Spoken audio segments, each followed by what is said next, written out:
Thank you very much and welcome. I just have some introductory comments and wanted to note that of these 1,400 delegates, this is an old slide and needs to be updated. You can see the delegates derive from 72 different countries. So this is really the core of this Congress is really two features. One is its global underpinning, which you can see is represented by our delegates, which is also reflected not only in our attendees, but also in our faculty, but also in the multidisciplinary nature of this Congress. So this is not just surgery, otolaryngology, general surgery, endocrine surgery, but also it's medical endocrinology, endocrine oncology, oncology, nuclear medicine, pathology, cytology, radiology, ultrasound. All of these different multi-specialties are involved in our World Congress. I want to introduce the steering committee briefly because these are the people that you just want to see their faces and so that they are your helper bees.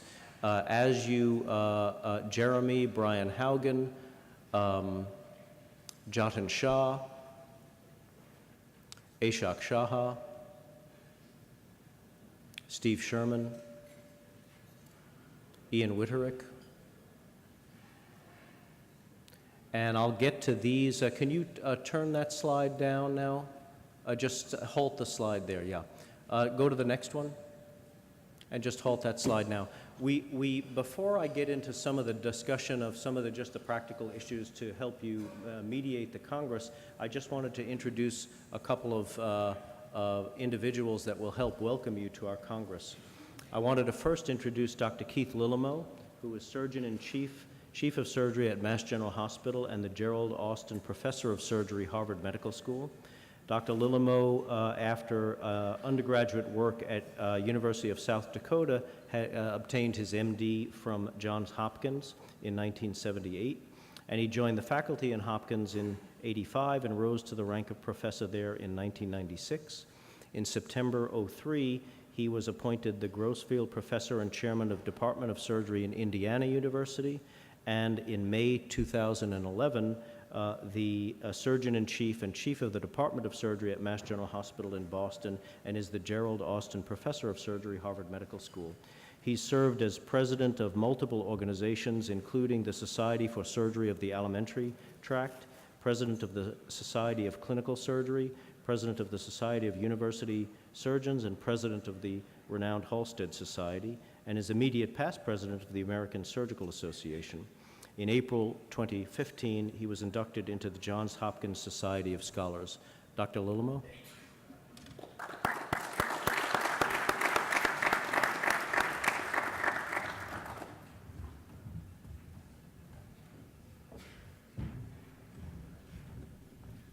Thank you very much, Greg. It's really a pleasure to be here. My congratulations to Greg and the steering committee for putting together what looks to be an absolutely fabulous Congress, extraordinarily well attended. We from the Mass General and Mass Pioneer, who share Greg as a faculty member, as well as all of the Harvard hospitals and all of Boston, are very pleased to welcome you. We hope you have a great Congress. We hope that the weather in Boston cooperates and that you have a great time. It's particularly special for me to be here for this great organization. I'm happy to stand up here and blow away every HIPAA violation to say I'm a thyroid cancer survivor, and so I appreciate everything that you guys are doing, and I hope you have a great Congress, and welcome to Boston. Thanks.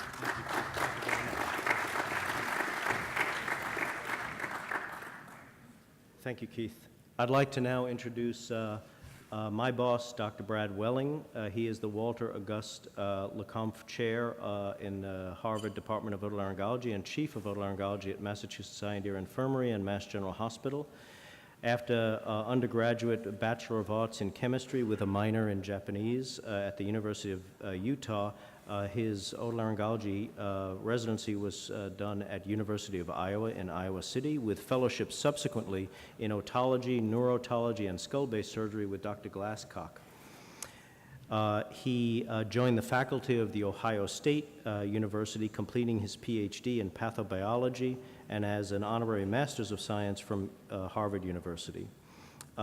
He serves as the Vice President of the Triologic Society, President of the American Neurotology Society, and President of the American Otology Society, and President of the U.S. branch of the Collegium. He's been really a wonderful mentor, and though an otologist, he has a very solid understanding of endocrine surgery within our field of otolaryngology, and has been a tremendous mentor to me personally in that regard. Dr. Welling?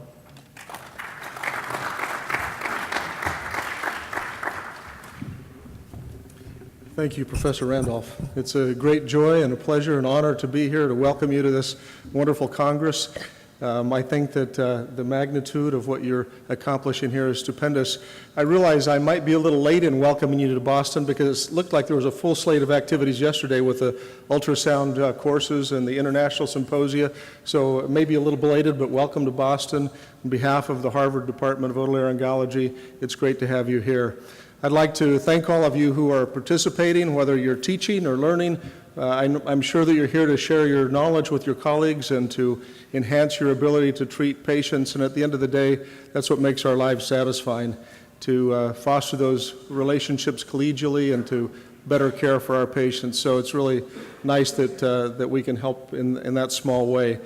I just want to say that Dr. Randolph has assigned me. I'm in charge of the weather, so if the weather's good, that's my fault. Okay, anything else, there's a problem, talk to Dr. Randolph about that. But I hope that you'll enjoy this time. I wanted just to thank Dr. Randolph, the steering committee, all of those who've helped to organize this Congress, the staff, tremendous amount of work and all the details that go into make this a successful Congress. I want to thank them. I also just want to mention the sponsors. I know we're not allowed to do that in a CME venue, but I have to say that without the help of our sponsors, a world-class Congress like this would be impossible, and so I want to thank them and our colleagues in the industry who've helped us. So I hope you'll leave well satisfied. I hope that you'll find that in the 16 different segments and 124 presentations and all the other interaction, the panels and so forth, that you'll find pearls of wisdom to take back with you, and that you'll be able to go back and say this was a great Congress, and I feel assured that you will. And again, welcome to Boston. It's great to have you here. Thank you, Dr. Randolph. Thank you, Dr. Randolph. Thank you so much. It's such a nice introduction. All right, so now if it does rain, you've got do you want to give your email about, okay. So we'd like now to, I'm very, very pleased that we have a Boston City Councilor, Josh Zakem, here. Dr. Zakem, Mr. Zakem is really a strong advocate for issues of social and economic justice and chairs the City Council's Committee on Housing and Community Development and the Special Committee on Civil Rights. Josh continues to advocate for policies that make Boston a welcoming city, and so his presence here today is very much appreciated. He is focused on improving access to Boston City schools, creating and maintaining affordable housing, and advocating for rights of the working class and immigrant families. All of our hospitals are contained within his district, so we really are happy that he is here with us today. And that includes Back Bay, Beacon Hill, Fenway, Kenmore Square, Mission Hill, and the West End.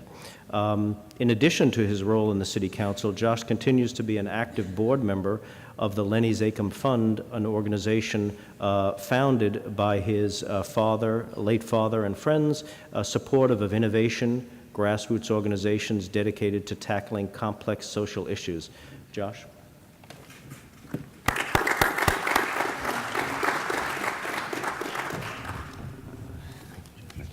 Thank you, Dr. Randolph. I think I almost got a promotion to a MD over there, but I'll stick with the JD and the City Council. But really, good morning. Thank you all for having me this morning. Thank you to the steering committee, everyone who I know has worked so hard to organize this event with so many people from so many different institutions, countries, and cities being here in Boston. We're really thrilled that you've chosen to host your conference here in our city. As those of you who live here or around here, or you may have heard a little bit about Boston, our educational and medical institutions are a huge part, not just of our economy, not just of our culture, but are one of the driving forces for this region. And it's incredibly gratifying to see that that is recognized on a global level when people come here to have the kind of discussions, to have the kind of symposia you're having this weekend. It's really exciting for us. It highlights a lot of the hard work that's been going on for generations, for years, by many of you, by our neighbors, by government officials, by people who live in our neighborhoods, by doctors, by researchers. It's just so important. I'm incredibly proud to represent many of the medical institutions and colleges and universities in the area with some of the best researchers and clinicians in the world. And I'm really proud that you have chosen Boston to have your conference here this summer. While you're here, it's down, I think, 124 sessions were mentioned. It seems like you're going to have your hands full, but just in case you have some free time, I want to encourage you to see what else the city has to offer. We have great museums. The Institute of Contemporary Art is just down the street. We have the Freedom Trail you could walk to. The weather's nice. We're even taking a game at historic Fenway Park. If you're a Yankees fan, even you can at least acknowledge it's a beautiful ballpark. It's a nice historic place. You can check it out, whether you like the Red Sox or not. It's really exciting.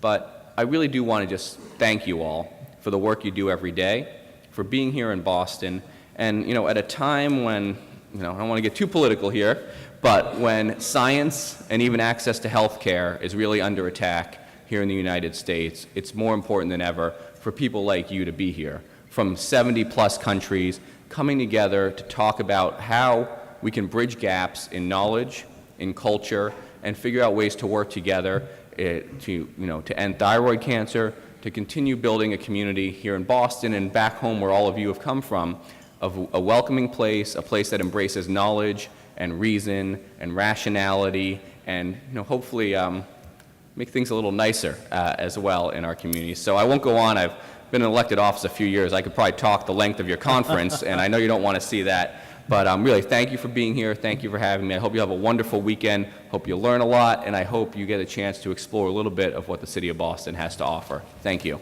Thank you so much. I really appreciate it. Thank you.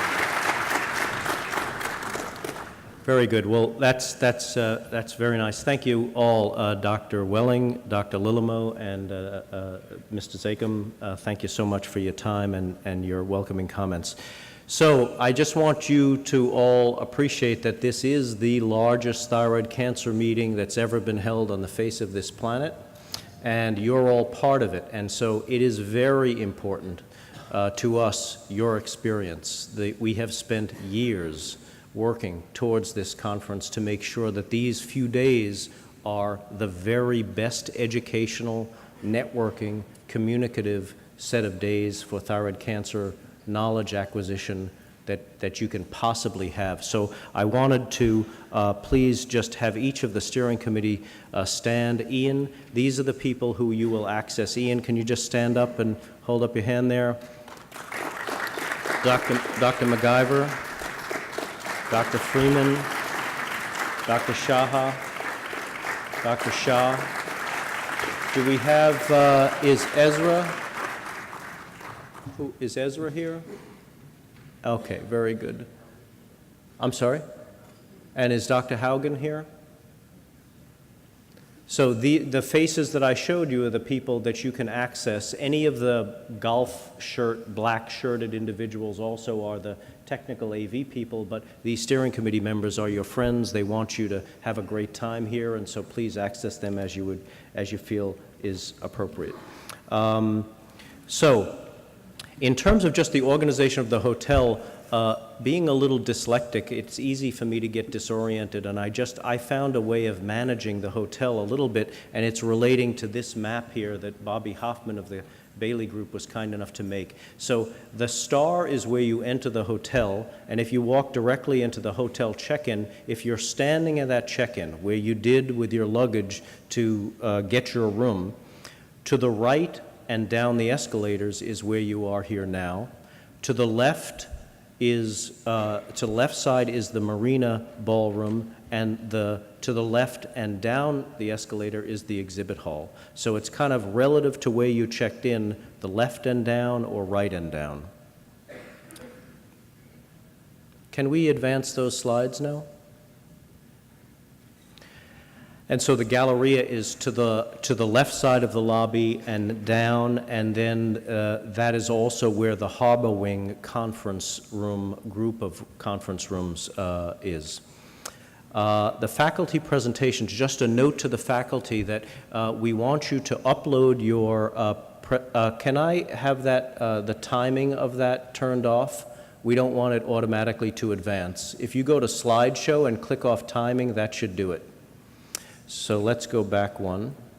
So in terms of faculty presentations, there isn't a discrete faculty speaker room, and so you go to the room that your presentation is and bring a jump drive and load it to the computer in the back of the room. The larger rooms will have a computer in the back of the room. Smaller rooms will have a computer on the podium, and that's where you load your presentation. As I mentioned, the black golf shirt individuals will be around to help you.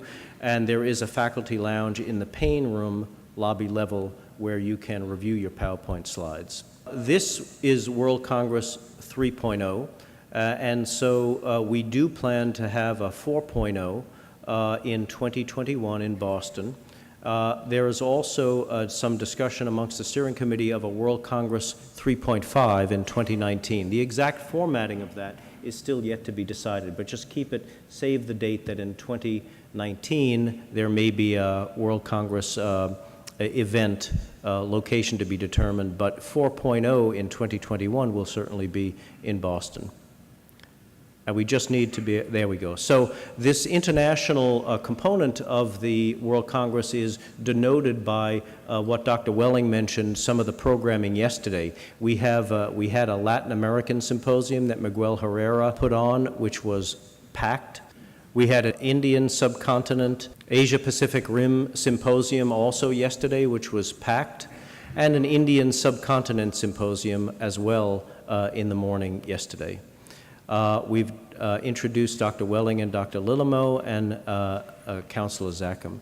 So with that, we want to move forward with the beginning of the program. And so, Brian, I think we can go ahead and start with the beginning of the programming here in our main conference room, which is panel number 1, Evaluation and Management of Thyroid Nodules, Integrating Imaging, Cytology, and Molecular Markers. And the moderator of this is Dr. Brian McIver, who will lead the panel.